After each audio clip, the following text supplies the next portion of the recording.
An all-star most improved player, Jimmy Butler, is in the house from the Bulls. Thanks so much for being with us. Thank y'all for having me. Hold on. What? I know good and damn well you didn't come onto this show on national television with practically the same suit on as Skip Bayless. I mean, what is up with that? He don't have one, Jordan. Who's cleaner? I think I got him a little bit. I'm not sure about that. The sneakers, the Jordans with that Jays shirt. Get me. I will give you that. And he asked me how many pairs of Jordans I have. I actually have 4. I just counted in my head. He's got like 400, but he works for the brand. He endorses the brand. Well, he should endorse the brand. MJ. We need to get Skip some sky blue Jays. I've got sky blue. I've got that exact pair. These. I do not, maybe not your pair, but you know. Photo op. Let's put it on Instagram. Jimmy Butler and Skip Bayless with the same wardrobe. Y'all need to change this subject. Wow. You change this subject. Great minds think alike. All right, we have to put you on the hook here. Let's get right into it. What led to you re-signing with the Bulls? I started in Chicago. I think the fans have embraced the way that I play. They've loved me whenever I wasn't too good of a player.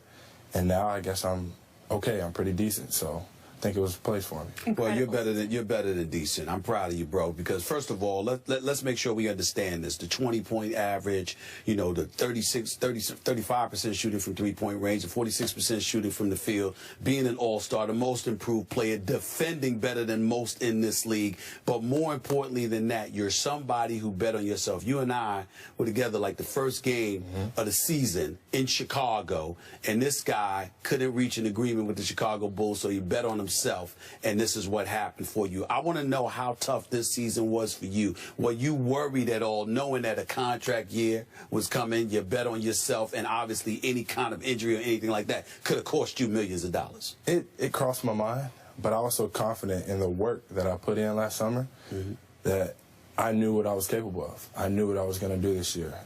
My trainer, Chris Johnson, who I call Dodo because he's not the smartest individual.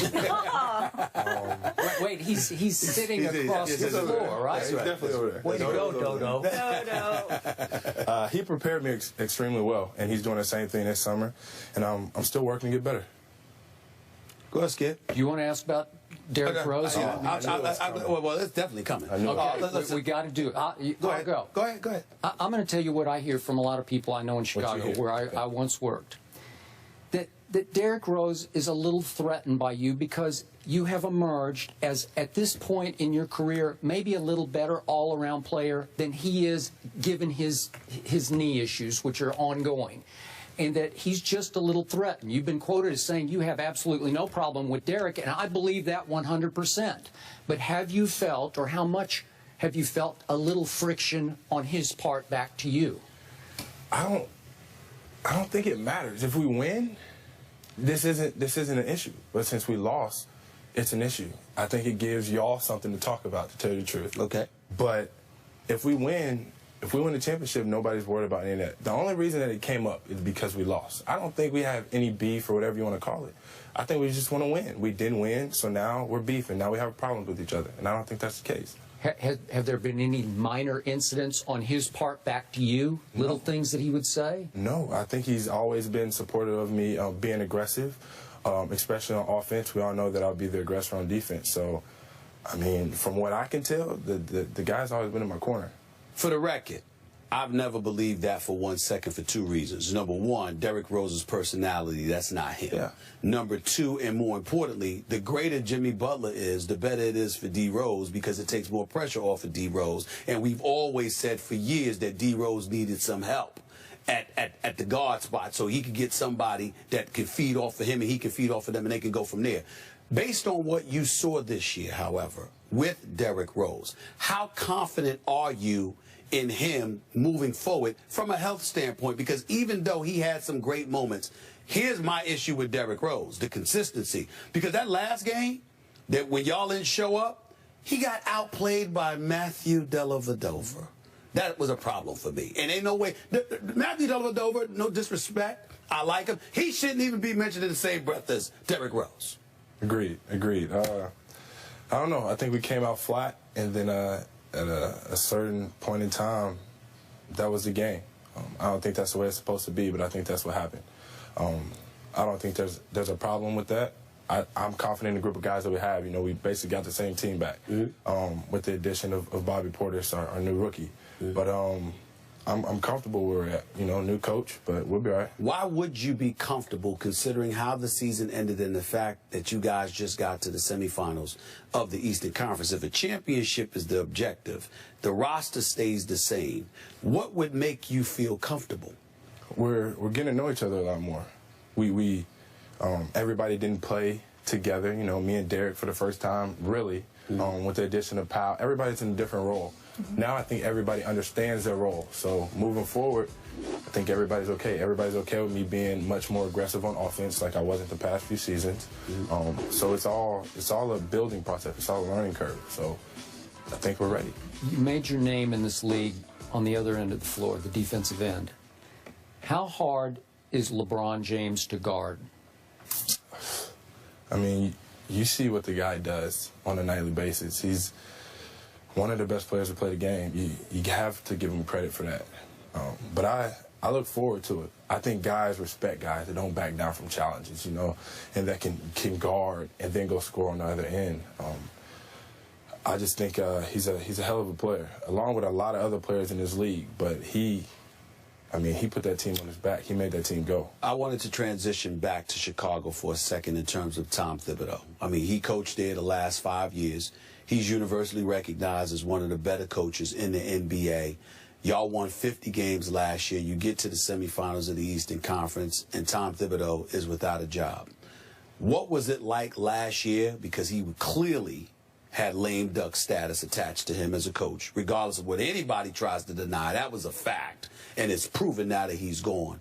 What was it like for you guys playing under him, not just last year, but in your career? What has it been like for him, playing under him? It was great for me. You know, this is my first coaching change, so it's something I haven't experienced before. I think Tibbs is really great at what he does. You know, you could talk about how everything came up that he was going to get fired after last season, but his job was still to win games. That's what he tried to do to the best of his abilities. I still have a relationship with him. I don't think that that's a problem. I mean, he was my coach for the first 4 years while I was in this league. He's a good guy, and I know he's going to be back in this league very soon. So, should the Cavs still be favored to win the East? You think I'm going to say yeah to that question? I'm just curious. I'm curious to hear what you say, because I think you're starting to come out of your shell a little bit. I think I like our chances. I don't think anybody plays this game to lose, so I can't say that the Cavs are going to win the East. I think so should you be the favorite? Of course. Why not? Okay. Why can't we be the favorite? You know why. LeBron. Yes, they have LeBron. You know why. Yes, they have LeBron. That's okay. He's been beat before. I mean, not by us, but it's possible. Anything's possible. Well, I must admit to you, let me just say it to your face.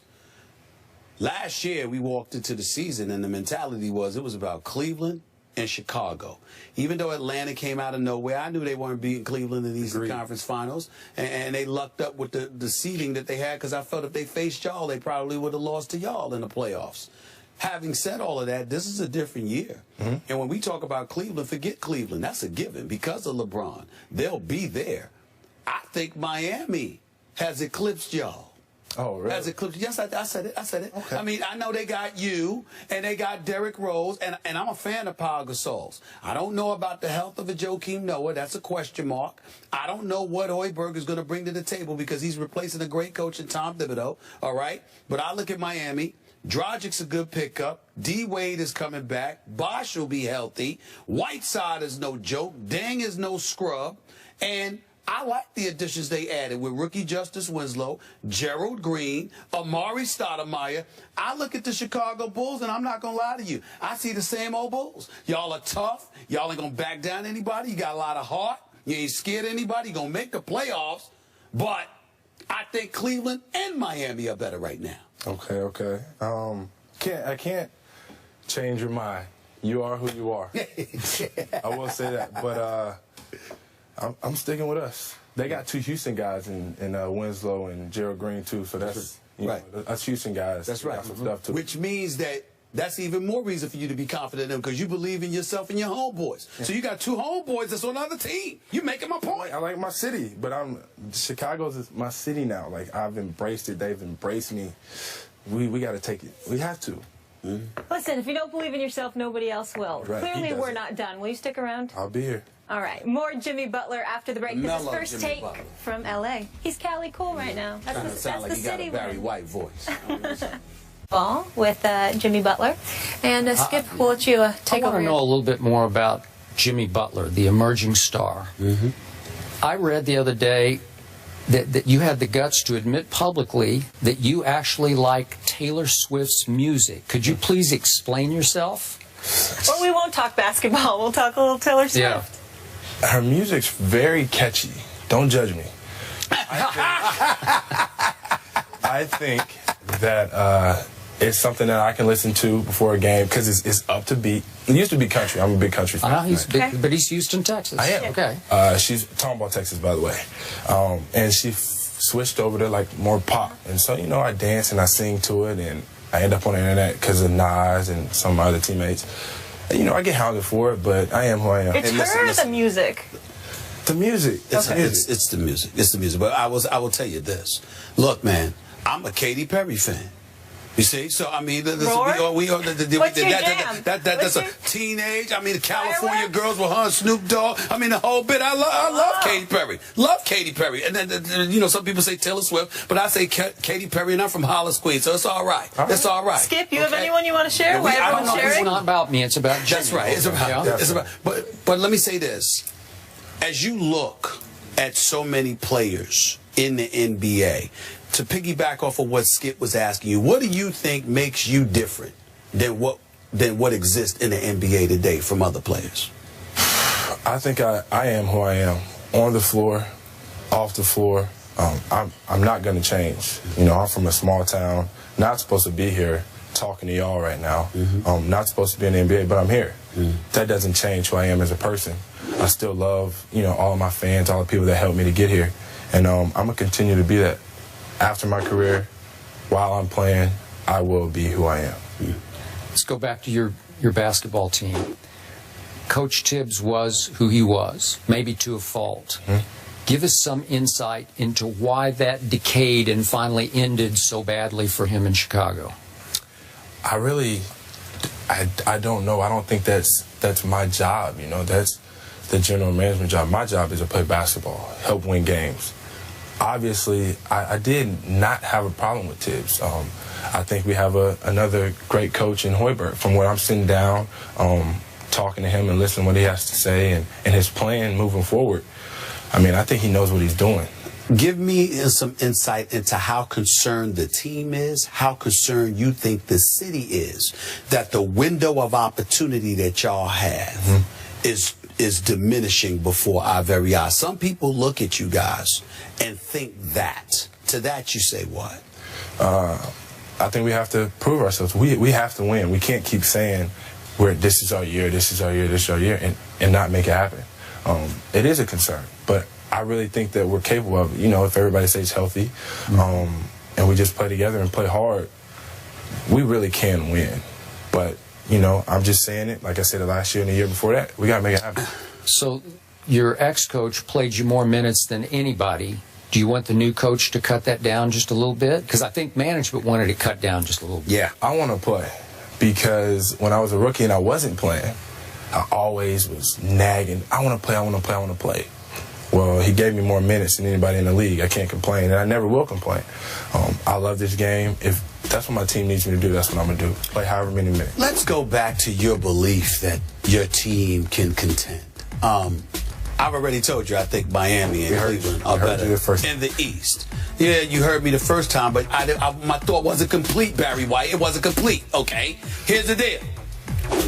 Out West, you got San Antonio that acquired LaMarcus Aldridge, kept Kawhi Leonard, Tim Duncan obviously staying, etc., etc. Oklahoma City, we anticipate and hope that the great Kevin Durant will come back healthy.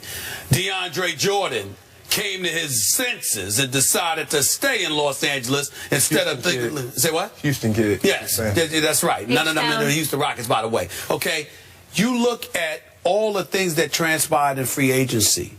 What do you think? Who do you think had the best free agent period? You're asking me that question? That's right. That's You're right. asking me. No, I'm not talking about you and your new deal. You asked me the question. Outside of you. Outside of you and the Chicago Bulls. Okay. Who do you think had the best free agency? I'm going with San Antonio. Thank you. I'm going with San Antonio. LA is a constant mismatch problem for people, man. The dude can play. He's a Texas kid, Dallas. Oh, close enough. I'm just saying, my state. Okay. We got the message, but, you know, Kawhi is a hell of a player. Mm-hmm. And the core team that they already have, they've already won it. They've already played together for so many years. They really got better with the additions that they added. Yeah, they lost a few pieces, but that one piece in LA, that's going to take them over the top. So, to conclude all this, you will win the East next year, you're saying. You're on record, right? I have to be on record saying that. I have to. I can't say we're going to lose. We don't play this game to lose. Yes, we're not listening to your opinion. Jimmy, you're off the hot seat. Don't worry. Thank you so much. Congratulations on a great season and good luck this upcoming season. I appreciate it. We Congrats, appreciate bro. it. Thank you. Much deserved. It's ESPY's Weeks. We're out here in LA, so another big guest is joining us, Grammy-nominated rapper Big Sean. He's got a new single, One Man Can Change the World, also his video. You can see it right here now, featuring John Legend and Kanye West off his latest album. We'll talk to him on the other side of the break.